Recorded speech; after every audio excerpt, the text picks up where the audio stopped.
Yo, what is up, everybody? This is Troy D from the Troy D 24/7 Mall channel. On point reviews all day, every day. To my old subscribers that are tuning in yet again, thank you so much, especially for those shouting me out from all around the world, guys. Australia, Italy, wherever you guys are. Hello, Germany. Man, I am reading every single comment from y'all, and I am seeing that these videos are reaching a global audience, not just here in the United States. So thank you for watching. Thank you for being here. And if you are new to the channel, this is the first time you've clicked on this video, this thumbnail that you see with Ombre Nomade, please make sure to like and subscribe. You will not regret it, guys. You're going to get a lot of really good stuff from this channel. Now, today we're going to talk about, well, Louis Vuitton's Ombre Nomade, okay? This is the king of their Arabian collection, in my opinion, the king. And as you guys know, I kind of did a roundabout. I reviewed everything else except this one. And that kind of made a lot of people, I know from the beginning, like, when are you going to do it? You already did Nuit de Faux, you already did the Rose one.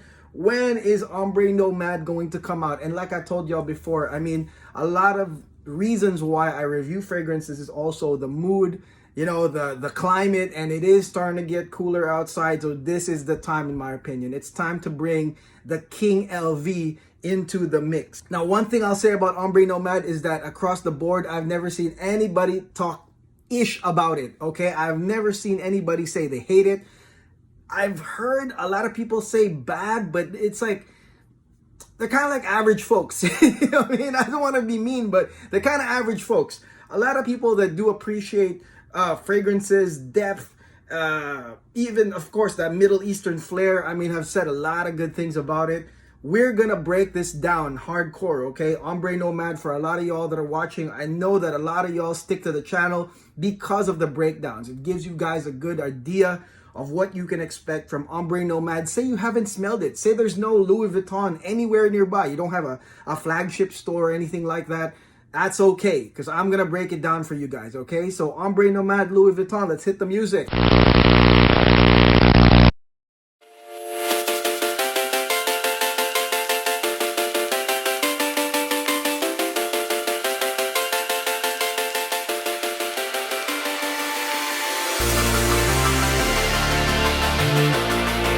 Okay, we're back, guys. Ombre Nomade by Louis Vuitton. Let's go spray this right now.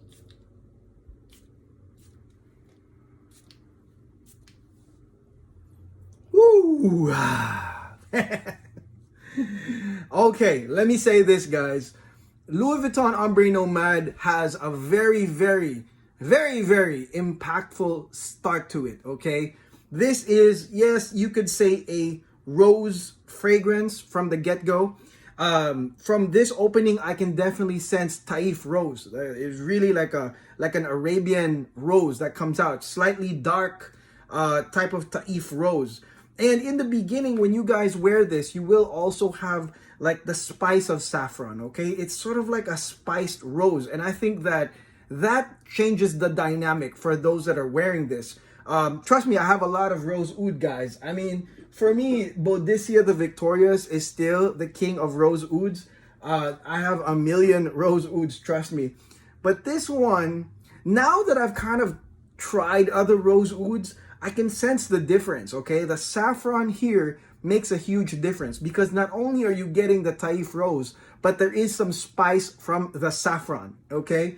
And then there is a jammy side in the beginning, sort of like a jammy, slightly berry side, okay? And that's given by raspberry, okay? So very nice notes, guys, from the get-go. You do have dark Taif rose. Again, that's my opinion that it's Taif rose. And then you've got spicy saffron. And then you have some fruity, jammy raspberry. Usually the raspberry for me comes out within maybe the first 5 to 7 minutes, okay? And again, very impactful, very likable part. For those of you who are used to weak and, you know, safe fragrances, okay, this will hit you like a punch in the face. At least that was my experience. When I was trying a lot of perfumes, I remember I was in Singapore and I was trying all sorts of perfumes. And then when I went to Ombre Nomade, it changed things, okay? Like it was like a real huge punch in the face because of the potency of the start, okay? Again, this is not for the faint-hearted. I will tell you guys that, okay? Now, after that, I will tell you that the oud here, so a lot of people are asking about the oud. The oud here might shock you if you are not used to Middle Eastern fragrances, okay? And for me, when I was a rookie in this and I smelled this in the beginning, it did hit me like a truck, okay? But now that I have tried a lot of oud, I will say this, that the oud here is actually quite subdued but maintains its character. The oud here is, you could say, like a dark, woody, and slightly animalic slash fecal, like super slight, okay? And it's not enough to overcome the other notes. That's the good news. But you know what, guys? Like, that actually provides the character of this fragrance. It provides a slightly challenging character. So when you have people saying that Ombre Nomade is slightly challenging, is that from the saffron? No. Is it from the rose? No. It is from the oud, okay? Because the oud is, like I said, is borderline animalic slash fecal, but it is sandwiched by a lot of these other notes that, to be honest, are way more powerful than the oud. The impact you will get from the get-go is that it is dark, it is attention grabbing, it is sensual, it is sexy. But I think that the strength of this mostly will say that it's dominant, or you could say there's a lot of presence in this fragrance. So when I say that this is not for the faint-hearted, I think that this is not for the shy types either. For those that are shy, you know, you don't really want to offend anybody, you want to just sit back and be safe with some nice, I don't know, safe fragrances. This will not work for you, okay? This is for those that want to assert their presence, the ones that want to assert dominance, the ones that want to come in and take all the attention in the room. This one definitely does it. Now, the oud, like I said, is sandwiched, in my opinion. You do have the powerful, like, rose, saffron, raspberry combo in the beginning, but the other thing that kind of like buries down, or, you know, you could say alters the oud scent, is definitely the incense, okay? The incense here, very dominant incense mixed with some birch, which provides smoke. So it's like a smoky incense.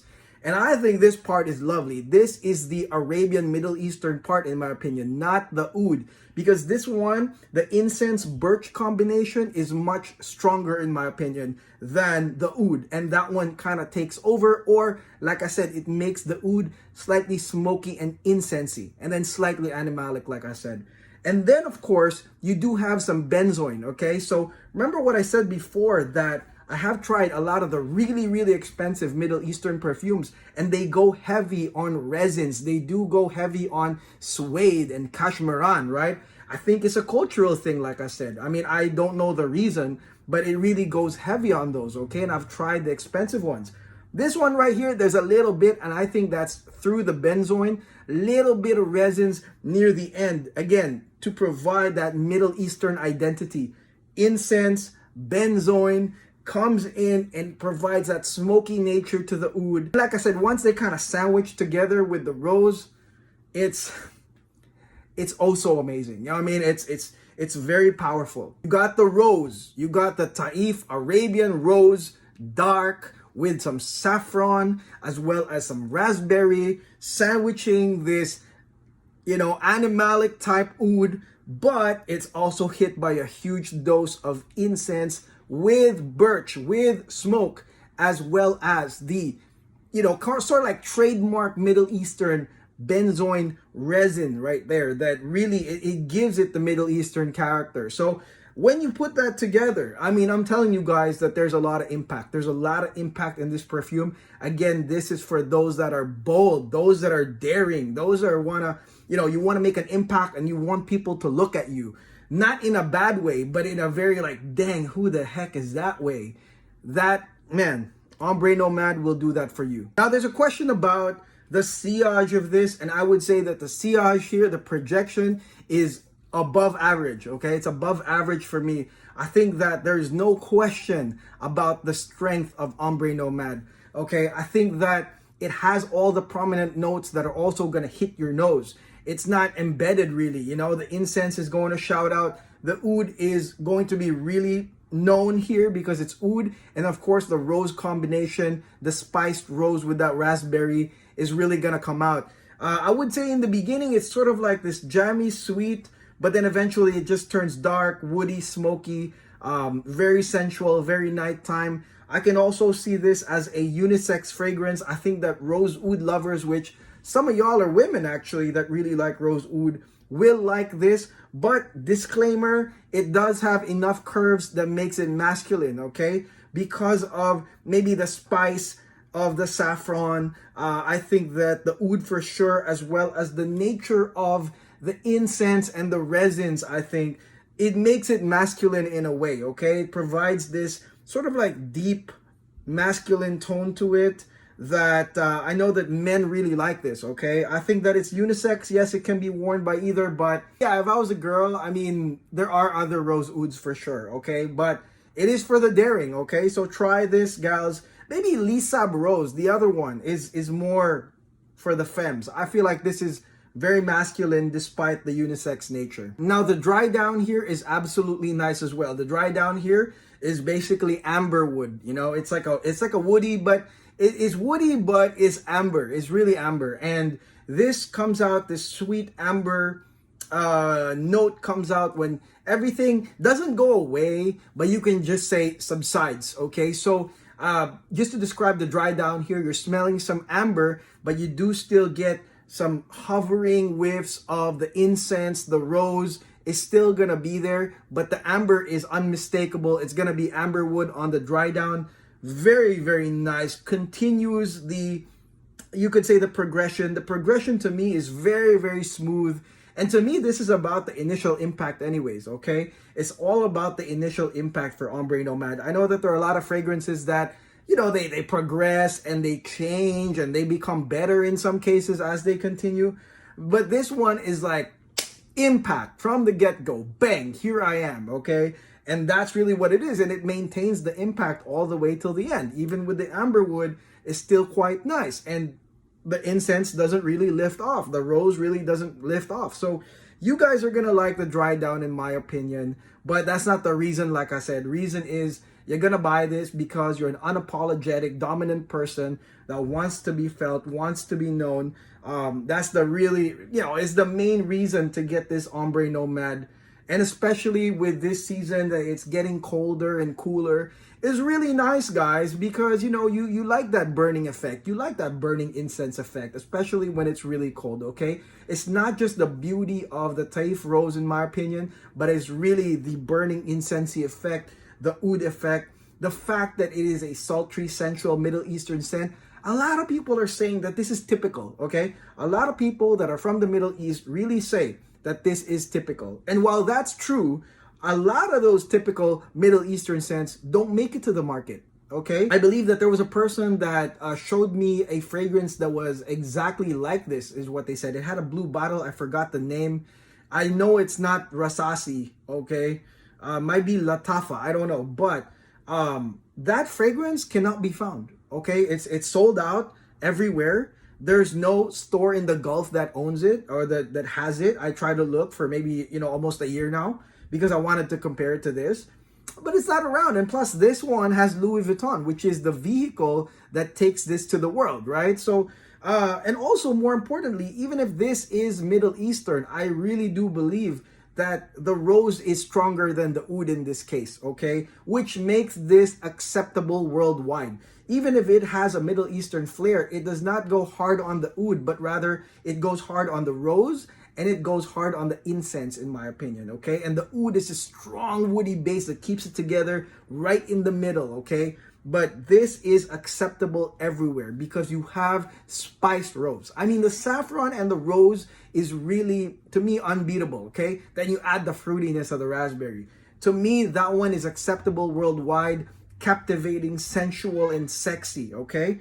And then, of course, the incense, the resins do provide a Middle Eastern identity, but it's not like the oud is the one that is hard charging and takes over and says, you know what, this is, you know, this is oud, this is a Middle Eastern scent. No, I think that here, this one right here, Ombre Nomade, is one of the most acceptable worldwide because of the other notes that are more prominent here than the oud. So final question, is this worth it for $400 something? I say yes, especially for those that are looking for a rose oud fragrance that wants to be set apart from the rest and you don't want to buy multiple rose ouds. this could be it. But again, you must have a daring personality, a bold and daring personality, okay? You cannot be one of those weak people that, you know, I don't know, you're afraid of getting judged, you're afraid of getting critiqued, you're afraid of getting looked at, you're afraid of all the attention, you're not used to it. This is for those people that love it, you know, who love attention, who love getting the respect, the attention, who love being dominant.